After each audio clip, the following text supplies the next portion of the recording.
Students देखिए, ये हमारा चैप्टर सेकंड है ज्योग्राफी का। ठीक है, इससे पहले हमने चैप्टर देखा था रिसोर्सेज। अब हम देखेंगे लैंड, भूमि के बारे में, सोइल मिट्टी, water, natural vegetation and wildlife. देखिए land is among the most important natural resources. भूमि जो है वो हमारे प्राकृतिक रिसोर्सेज के अंदर मोस्ट इम्पोर्टेंट रिसोर्सेज है, संसाधन है। It covers only about 30% of the total area of the earth surface. जो हमारी अर्थ है उसके टोटल एरिया के अंदर ये कितने परसेंट कवर करता है? ओनली 30% ये कवर करता है। ठीक है, and all parts of this small percentage are not habitable. और जो ऑल पार्ट्स हैं इसके स्मॉल परसेंटेज के 30, इट मीन्स 30% में भी सभी लोग निवास नहीं करते हैं। It uneven distribution of population in different parts of the world is mainly due to varied characteristics of land and climate. और ये जो इस लैंड के ऊपर जो पॉपुलेशन का अनइवन डिस्ट्रीब्यूशन, इट मीन जो असमान जो पॉपुलेशन है, जनसंख्या है, उसका वितरण है different parts of the world के अंदर, मेनली किस वजह से? Due to varied characteristics of land and climate. It means अब देखते हो कि कुछ रीजन्स के अंदर पॉपुलेशन बहुत ज़्यादा है, कहीं पे पॉपुलेशन बहुत कम है। अगर हम देखो इंडिया की ही बात करते हैं तो इंडिया में अरुणाचल प्रदेश, ठीक है, राजस्थान का जैसलमेर, यहाँ पे जो पॉपुलेशन है वो बहुत ही कम है, ना के बराबर है, रेयर है। बट अगर हम बात करें यूपी बिहार एरिया की, जहाँ पे प्लेन्स ज़्यादा हैं तो वहाँ पॉपुलेशन ज़्यादा है। तो अनइवन डिस्ट्रीब्यूशन है ये लैंड और क्लाइमेट की वजह से है। ठीक है, द रग्ड टोपोग्राफी, ये देखिए बता रखे हैं कि ऐसी टोपोग्राफी जो रब्ड है, इट मीन जो उबड़ खाबड़ टोपोग्राफी है। Steep slopes of the mountains, mountains के ऊपर आप देखते हो कि जो स्लोप्स हैं वो स्टीप होती हैं। लो लाइंग एरियाज़, जो एरियाज़ हैं वहाँ पे कम है, बिकॉज सस्टेनेबल वाटर लॉगिंग होती है ना कि जगह जगह वाटर इकट्ठा हो जाता है। ठीक है, डेजर्ट एरिया मरुस्थल में, और ठीक फॉरेस्ट। ठीक है, आगे हम देखेंगे इसी में। देखिए लैंड यूज़, अब हम लैंड का यूज़ देखेंगे। Land is use for different purpose such as agriculture. आपको पता है भूमि का यूज़ करते हैं हम लोग एग्रीकल्चर के रूप में, फॉरेस्ट्री के रूप में, माइनिंग के रूप में, building houses, roads, setting up of industries. This is commonly term as land use. अब लैंड का यूज़ क्या क्या होता है आप अच्छे से पता है। ठीक है, कि हम एग्रीकल्चर करते हैं, फॉरेस्ट्री करते हैं, माइनिंग भी वहाँ पे होती है, खदानें, हाउसेज बिल्ड करते हैं, रोड्स बनाते हैं, ठीक है, और इंडस्ट्रीज़ को सेटअप करते हैं। ओके, अब ये डू यू नो में दिया हुआ है 90% of the world population occupies only 30% of the land area. 90% of the world population, it means जो वर्ल्ड की पॉपुलेशन है वो 90% पॉपुलेशन 90% है, और एरिया कितना ऑक्युपाई कर रही है? वो ओनली 30%। तो बचा कितना? 70%। ओके, तो हम देखेंगे 70% बचा हुआ है यहाँ पे। ठीक है, हमने लैंड यूज़ देख लिया। Now common property resources. अब देखिए नाम से डिफाइन हो रहा है कॉमन, इट मीन जो सबके लिए कॉमन हो, कॉमन प्रॉपर्टी, इट मीन जो प्रॉपर्टी हो कॉमन हो, कम्युनिटी की हो, पूरे ग्रुप की हो। ठीक है, land can also be divided on the basis of private land and community land. भूमि को भी प्राइवेट लैंड और कम्युनिटी लैंड के डिवाइड किया गया है।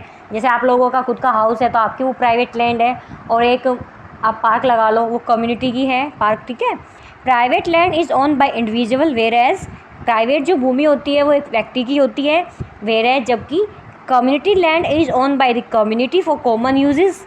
और जो कम्युनिटी लैंड है, जो समुदाय की जो भूमि है वो कॉमन यूज़ के लिए होती है, like collection of fodder, fruits, nuts and medicinal herbs. ठीक है, this community lands also called common property resources. और जो कॉमन कम्युनिटी जो लैंड है इसी को क्या कहते हैं? Common property resources.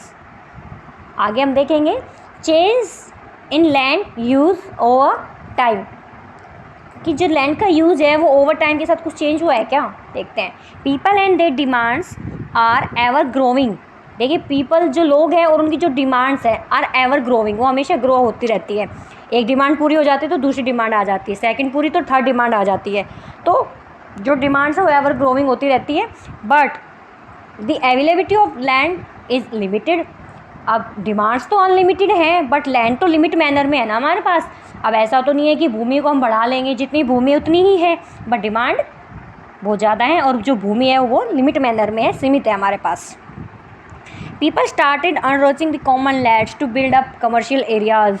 जो लोगों ने शुरू कर दिया है जो कॉमन लैंड है उसको बिल्डअप करना, कमर्शियल एरियाज़ व्यापार वाणिज्य के लिए, हाउसिंग कॉम्प्लेक्स वगैरह बनाने के लिए। आप मॉल वगैरह देखते हो, कॉम्प्लेक्सेस देखते हो, कई बिल्डिंगों के होते हैं, काफ़ी एरिया में फैले हुए होते हैं, इन अर्बन एरियाज़ जो कि अर्बन सिटीज़ में होते हैं।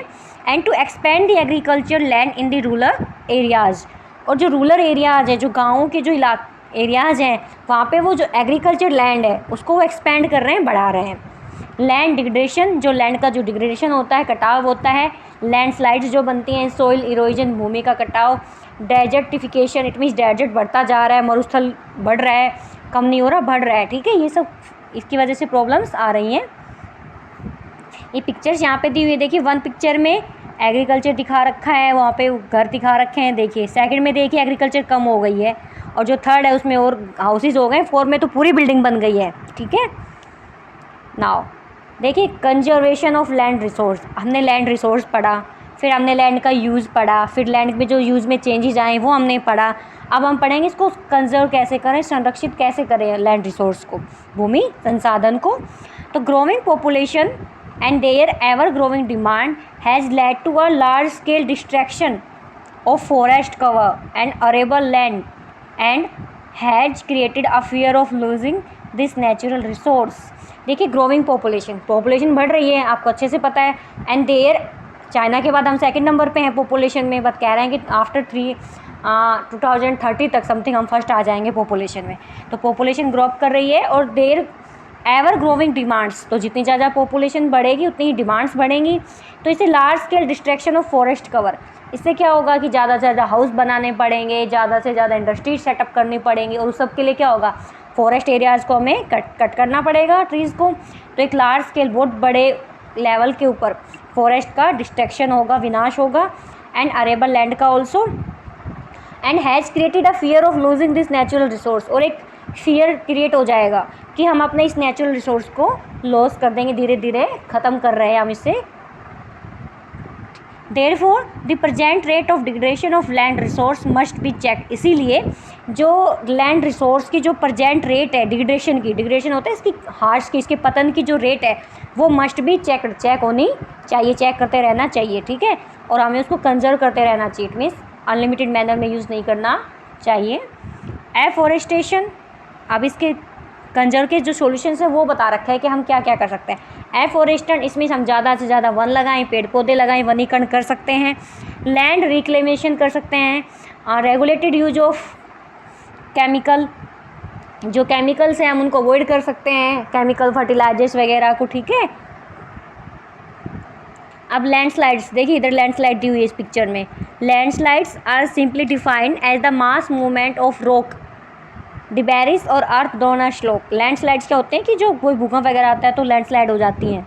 तो सिंपली डिफाइंड कि मास मूवमेंट, एक बहुत बड़े लेवल पे मूवमेंट होता है रॉक्स के अंदर, चट्टानों के अंदर, और अर्थ डोना स्लोप, और अर्थ एक स्लोप के जैसे डिवाइड हो जाती है। देखो बिल्डिंगों के बीच में दिखा रखा है। They often take place in conjunction with earthquake, देखिए जो they often take place in conjunction with earthquake, अगर कोई अर्थक्वेक आया, भूकंप आया, फ्लड, बाढ़ आ गई, एंड वोल्केनो, ज्वालामुखी से। ये देखिए स्लोप बीच में लग रही है, ये यहाँ पे ये, ठीक है।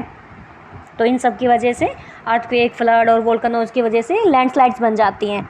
अ prolong spell of rainfall can cause heavy landslide, prolong spell of rainfall, और अगर काफ़ी लंबे समय तक हैवी रेनफॉल होती रहती है उससे भी लैंडस्लाइड्स बनती हैं। ये मेनली हिली एरियाज़ में बनती हैं। That can block the flow of river और for quite some time.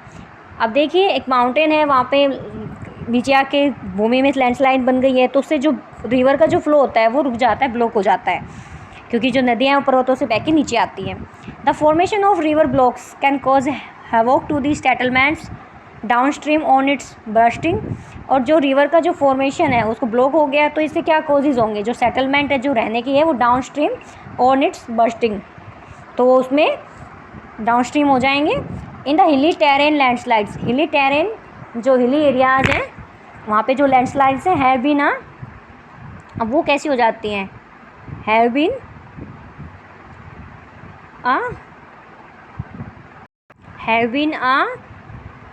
Landscape, यहाँ पे भी लैंडस्केप बन जाती हैं, ठीक है, टेरेन लैंडस्लाइड्स में, हिली एरियाज़ में। अब है मिटिगेशन टेक्निक्स। अब ये क्या होती हैं हम देखेंगे।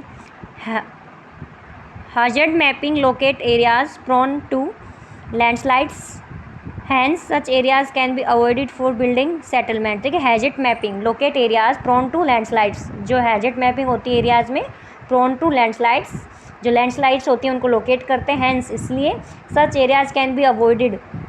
अब हमें पता है कि इस एरिया में लैंडस्लाइड बन सकते हैं, ठीक है, तो ऐसे एरियाज़ को अवॉइड किया जाता है बिल्डिंग सेटलमेंट के लिए, बिल्डिंग्स बनाने के लिए, क्योंकि ऐसे एरियाज़ जो है वो डेंजरस होते हैं इसलिए, तो मैप में वो लोकेट होते हैं। Construction of retention wall to stop land from slipping, और कंस्ट्रक्शन ऑफ रिटेंशन जो कंस्ट्रक्शन इसमें जो निर्माण की जो रिटेंशन अवधारणा है, वॉल टू स्टॉप कर देती है लैंड पर बनाने की फ्रॉम स्लिपिंग, ठीक है, कि यहाँ से लैंडस्लाइड्स हो जाएंगी, तो जो यहाँ पे रिटेंशन है, अवधारणा है कि कंस्ट्रक्शन हो सकता है, तो उसको हम क्या कर देते हैं, स्टॉप कर देते हैं। Increase in the vegetation cover is an effective way to arrest landslide. अब जो vegetation, increase in the vegetation cover is an effective way, vegetation में अगर इंक्रीमेंट होगा तो इससे कवर होगा और एक एन इफेक्टिव वे बनेगा टू अरेस्ट लैंडस्लाइड, लैंडस्लाइड को बनाने के लिए पेड़ पौधे तो होते ही इसके लिए, ठीक है। अब ये देखिए सोइल की लेयर्स दिखाई हुई हैं कि जो टॉप लेयर है ये वाली, यहाँ पे ह्यूमस और वेजिटेशन दिखा रखा है। फिर सेकंड है सब soil with sand silt and clay, weathered rock material और पेरेंट रॉक, ये दिखाई हुई है, तो ये आपको पता होना चाहिए टॉप में क्या है फिर क्या है, ठीक है, चारों लेयर्स आपको अच्छे से क्लियर होनी चाहिए। सोइल पे हम आ गए, इट मीन्स लैंड से हम आ गए सोइल के ऊपर। फैक्टर्स ऑफ सोइल फॉर्मेशन, अब हम वो फैक्टर्स देखेंगे जिनसे सोइल फॉर्मेशन होता है, सोइल बनती है। Climate, time, flora and fauna and macro organisms, micro organisms, तो आपको पता होना चाहिए कि सोइल फॉर्मेशन में कौन कौन से फैक्टर्स काम आते हैं। Time, climate, flora and fauna. Degradation of soil, अब हम देखेंगे कि सोइल का डिग्रेडेशन कैसे होता है, इसका पतन कैसे होता है। सोइल इरोजन, मिट्टी का कटाव, and depletion has are the major threats, ये मेजर मुख्य थ्रेट्स डर हैं to soil as a resource, कि सोइल को संसाधन के रूप में यूज़ करने के। सोइल इरोजन, मिट्टी का कटाव, और depletion harsh, both human and natural factors can lead to degradation of soils. देखिए सोइल डिग्रेडेशन के अंदर ह्यूमन, मानव जाति, और नेचुरल जो फैक्टर्स हैं वो लीड करते हैं। मानव को तो आप जानते हो सोइल के लिए अगर एग्रीकल्चर करते हैं तो ज़्यादा से ज़्यादा फर्टिलाइजर्स, पेस्टिसाइड्स वगैरह यूज़ करते हैं, जिससे उसकी जो फर्टाइलिटी है, जो उपजाऊपन है, वो ख़त्म हो जाता है, और ज़्यादा से ज़्यादा एग्रीकल्चर प्रोडक्शन चाहते हैं। और नेचुरल फैक्टर लाइक फ्लड आ गया, ठीक है, या फिर कोई वोल्केनो आ गया, अर्थक्वेक हो गया, like this. Factors which lead to soil degradation are, इतने नीचे फैक्टर्स दिए हुए हैं, जिसमें डिफॉरेस्टेशन, ठीक है, ग्रेजिंग, ये सब दिया हुआ है, यूज ऑफ केमिकल पेस्टिसाइड्स वगैरह, ये दिए हुए हैं फैक्टर, ठीक है। अब देखिए, अब हमने सोइल डिग्रेडेशन देखा, ठीक है, अब उसके फैक्टर्स देखे फॉर्मेशन के। अब हम देखेंगे कंजर्व कैसे करेंगे, अब सोइल को भी तो बचाना है भूमि के जैसे, तो एक फैक्टर है mulching. The bare ground between plants is covered with a layer of organic matter like straw. देखिए एक आप प्लांट फसल लगाते हैं ना एग्रीकल्चर में, तो इतनी पास पास तो हम लगा नहीं सकते, बिकॉज वो पेड़ ग्रो नहीं करेगा। तो दो प्लांट हैं फसल के अंदर, तो बीच में जो बेयर लैंड होती है, बेयर ग्राउंड जो होता है बचा हुआ, उसमें ऑर्गेनिक मैटर लाइक स्ट्रॉ हम लगा सकते हैं, ठीक है, स्ट्रा वगैरह। It has to retain soil moisture, इससे क्या है कि जो भूमि है उसका सोइल मॉइस्चर वापस आएगा। काउंटर बैरियर्स आपको देखिए चारों तरफ, मान लीजिए हमने एक भूमि का टुकड़ा है, हमने इसमें फसल बो रखी है चारों तरफ, ठीक है, तो काउंटर क्या, इसके चारों तरफ हम पेड़ लगा देंगे, तो इससे काउंटर बैरियर बन गया ना हवा को आने में, ठीक है। तो ये काउंटर बैरियर्स होते हैं। स्टोन्स, पत्थर, ग्रास भी लगा सकते हैं, स्टोन लगा सकते हैं। Soil are use to build barriers along contours. Trenches are made in front of the barriers to collect water. Trenches बना सकते हैं in front of the barriers के सामने, वाटर को कलेक्ट करने के लिए, ठीक है। बैरियर्स के सामने आप देखते हो ट्रेंच बनते हैं, वो ट्रेंच आपने वाटर मूवी में देखा होगा ना, कि वो बना रहे थे पत्थर के, लास्ट में जो युद्ध होता है तो उसको मिट्टी को खोद के बनाते हैं अलग से, या कुछ स्टोन रख देते हैं बड़े बड़े, वो बैग उठा के रख रहे थे सामने की, जब वो सामने वाले गोली चलाएं तो उनको वो नीचे की साइड झुक जाएं। Rock dam, rocks are piled up to slow down the flow of water. Rock dam बना सकते हैं, इसे piled up to slow down flow of water, water जो तेज़ी से आता है उसको स्लो डाउन करने के लिए रोक डैम बनते हैं जगह जगह पे। This prevents gullies and further soil loss. इससे जो गुलीज बनती हैं, गुलीज क्या होता है कि मिट्टी के बीच में बहुत गहरी खाई सी बन जाती है, लंबी नाली टाइप में, तो उसको रोकने में से सहायता मिलेगी रोक डैम से, कि पानी आएगा वो उस वाटर के फ्लो को स्लो कर देगा रोक डैम। ठीक है, जगह जगह साइड साइड बन जाते हैं जहाँ पे वो होता है। टेरेस फार्मिंग, टेरेस फार्मिंग आप अच्छे से जानते हो। These are made on the steep slopes so that flat surfaces are available to grow crops. इसमें क्या होता है टेरेस फार्मिंग में कि हम अपने आप स्टेप्स बना देते हैं। ठीक है, 1 स्टेप देन 2 स्टेप, की पानी आएगा तो 1 स्टेप पे आएगा, फिर धीरे धीरे 2 पे आएगा, 3 पे, तो स्टेप वाइज हम उनको बना देते हैं, टेरेस फार्मिंग करते हैं इसको। They can reduce surface run of and soil erosion. इससे जो मिट्टी कटाव नहीं हो पाए, एक तो पानी बहुत तेज़ी से आता है तो मिट्टी को बहा के ले जाता है। अब देखते हो फ्लड आती है तो बहुत ज़्यादा अपने साथ कंकड़ पत्थर सब कुछ बहा के ले जाती है फ्लड। लेकिन अगर स्टेप बने हुए हैं तो पानी आएगा एकदम से, तो स्टेप के ऊपर तो इतनी तेज़ी से नहीं चल पाएगा ना, थोड़ा बहुत तो फ़र्क पड़ता है उससे।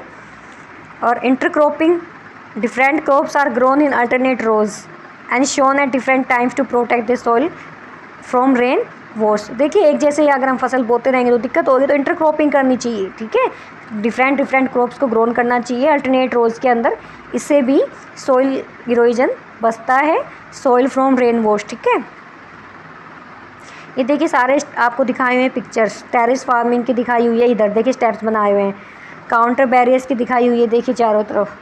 ठीक है, देन काउंटर प्लगिंग भी दिखाई हुई है, रोक डैम भी दिखाया हुआ है। ओके, ये सब पिक्चर्स आपको दिखाई हुई हैं।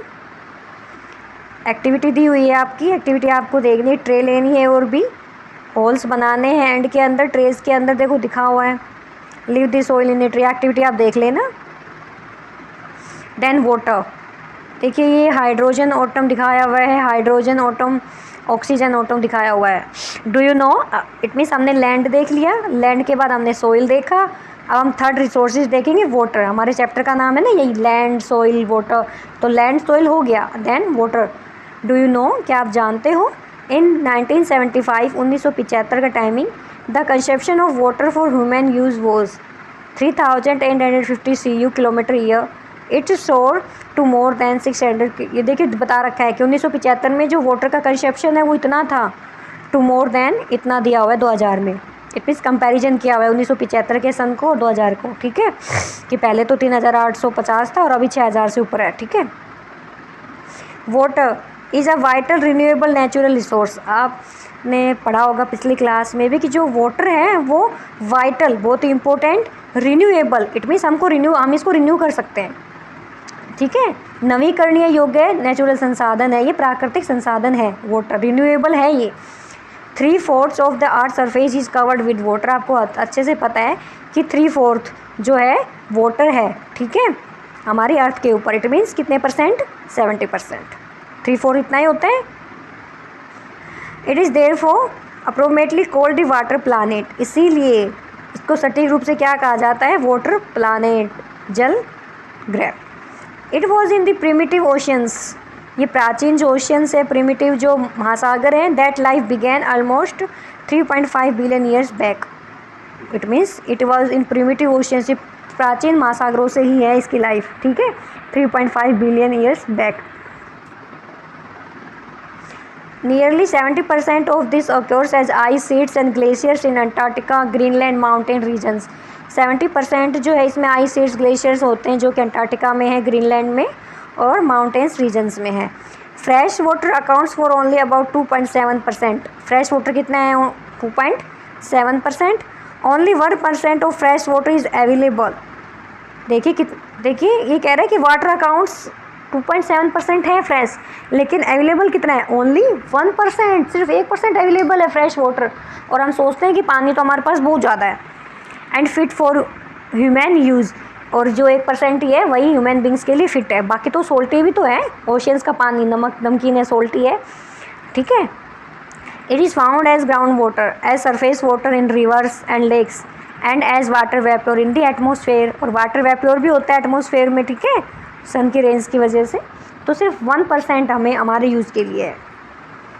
प्रॉब्लम्स ऑफ वाटर अवेलेबिलिटी, अब प्रॉब्लम्स देखेंगे। There is scarcity of water in many regions of the world, पूरे संसार के अंदर मैनी रीजन्स, कई ऐसे क्षेत्र हैं जहाँ पे वाटर की क्या स्कार्सिटी, कमी है। शॉर्टेज है। Most of Africa, West Asia, South Asia, parts of western USA, north west Mexico, parts of South America and entire Australia are facing shortage in fresh water supply। देखिए ये सब countries का नाम बताया है जहाँ पे पानी की बहुत ज़्यादा शॉर्टेज है।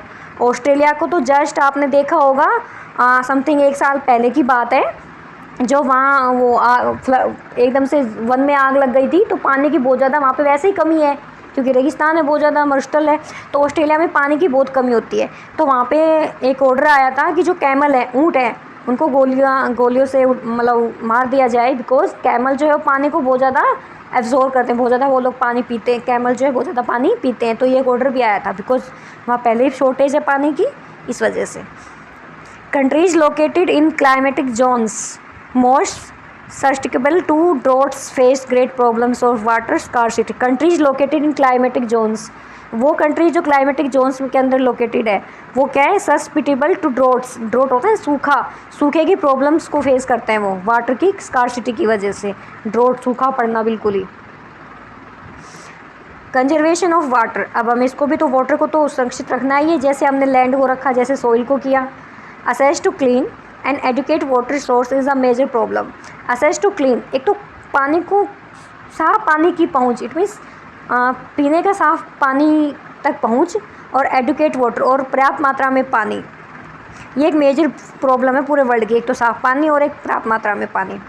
डिस्चार्ज ऑफ अनट्रीटेड और पार्शली ट्रीटेड सेवेज, जो अनट्रीटेड और जो पार्शली जो सेवेज है उसको डिस्चार्ज करना, कि जो वैसा है, ठीक है, सेवेज वगैरह को। Agriculture chemicals, industrial effluents in water bodies are major containments. आप देखते हो कि जो इंडस्ट्रियल एफुलेंट्स होते हैं, जो व्यर्थ पदार्थ हैं, वो रिवर्स या नदियों वगैरह में, आप देखते हो झील वगैरह में फेंक दिए जाते हैं, तो वो भी मेन प्रॉब्लम है, ठीक है। Water pollution can be control by treating these effluents suitably before releasing them in water bodies. और जो वाटर पोल्यूशन है उसको भी कंट्रोल किया जा सकता है कि जो एफुलेंट्स होते हैं, जो व्यर्थ पदार्थ निकलते हैं इंडस्ट्रीज़ वगैरह से, और releasing them in water bodies suitably before, ठीक है, उनके साथ अच्छे से ट्रीट किया जाए। ऐसा नहीं कि उन नदियों में फेंक दिए जाए, उनका कुछ और यूज़ कुछ और किया जाए, कंट्रोल कर सकते हैं हम उनको सुटेबली यूज़ करके, उनका ट्रीट करके उनको, ऐसा नहीं कि नदियों में उनको फेंक दिया जाए। Water is for irrigating fields, vote उस पानी को फील्ड्स को इरीगेट करने के लिए यूज़ किया जा सकता है। The canal should be properly line to minimise losses by water space. आप देखते हो नदियाँ, नहरें, जो कैनल्स, जो नहरें, वो जगह जगह कई जगह से टूटी हुई होती है, तो उससे पानी भी ख़राब होता है, तो उसको हम कंट्रोल कर सकते हैं लाइन को सही से प्रॉपरली मैनेज करके, मिनिमाइज़ करके। Sprinkles effectively irrigate the area bye checking water losses through space and evaporation. Sprinkles होते हैं ना, आप देखते हो फव्वारे टाइप में, वो यूज़ किए जाएँ, उससे पानी कम ख़राब होता है। इन ड्राई रीजन, सूखे क्षेत्रों में with high rates of evaporation.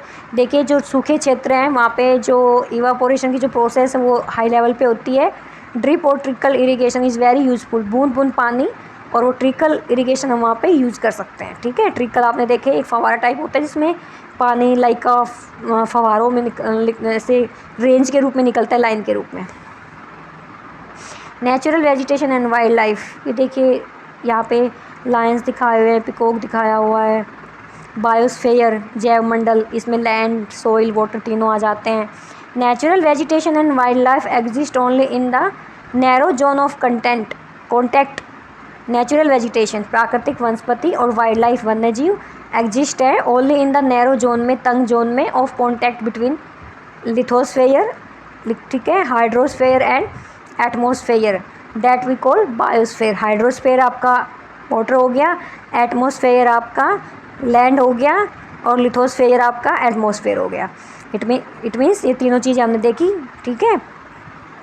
Lithosphere आपका स्थलमंडल, हाइड्रोस्फेयर जलमंडल, और एटमोसफेयर वायुमंडल, ये तीनों को हम क्या कहेंगे, biosphere. In the biosphere living beings in the biosphere living beings are interrelated. देखिए बायोस्फेयर में, जैव मंडल में, लिविंग बींग्स जिनमें जीवन है वो इंटर रिलेटेड एक दूसरे से होती हैं, and interdependent on each other for survival. It mean जैव मंडल में जीवित जो वस्तुएं हैं वो एक दूसरे के ऊपर इंटर रिलेट होती हैं, और एक दूसरे के ऊपर इंटरडिपेंडेंट, आत्मनिर्भर होती हैं, एक दूसरे के ऊपर निर्भर होती हैं फॉर सर्वाइवल, जीने के लिए। This life supporting system is known as the ecosystem, और इसी सिस्टम को, लाइफ सपोर्टिंग सिस्टम को हम क्या कहेंगे, ecosystem. Okay. Vegetation and wildlife are valuable resources. Vegetation जो प्राकृतिक वनस्पति है, जो वाइल्ड लाइफ है जिसमें हमें बर्ड्स एनिमल्स आते हैं, वो सभी वैल्यूएबल रिसोर्सेज है, बहुत ही कीमती वाले संसाधन हैं। There are innumerable uses of plants, plants का यूजेज है वो हम काउंट ही नहीं कर सकते। वाइल्ड लाइफ इंक्लूड्स, अब वाइल्ड लाइफ में एनिमल्स हैं, बर्ड्स हैं, इंसेक्ट्स हैं, as well as the aquatic life forms. ठीक है। दे प्रोवाइड अस, अब आपको अच्छे से पता है, हमें मिल्क मिलता है उनसे, मीट मिलता है, हाइड्स मिलती हैं and wool. Insects like bees provide us honey, शहद मिलता है हमें मधुमक्खियों से। Help in pollination of flowers and have an important role to play as decomposers in the ecosystem. और आपको पता है जो छोटे छोटे इंसेक्ट्स होते हैं वो डिकम्पोजर्स होते हैं इकोसिस्टम के अंदर। The birds feed on insects, जो बर्ड्स हैं वो इंसेक्ट्स खाते हैं तो उनको, इनके ऊपर डिपेंड रहते हैं। And act as decomposers as well, और वो डिकम्पोजर्स भी अच्छे से ये वाला रोल प्ले करते हैं birds. Distribution of natural vegetation, distribution दिया हुआ है देखिए। Conservation of natural vegetation and wildlife, देखिए हिरन दिखाया हुआ है, कितने प्यारा लग रहा है, इधर भी दिखाया हुआ है। ये हम नेक्स्ट वीडियो में देखेंगे। Okay, thank you.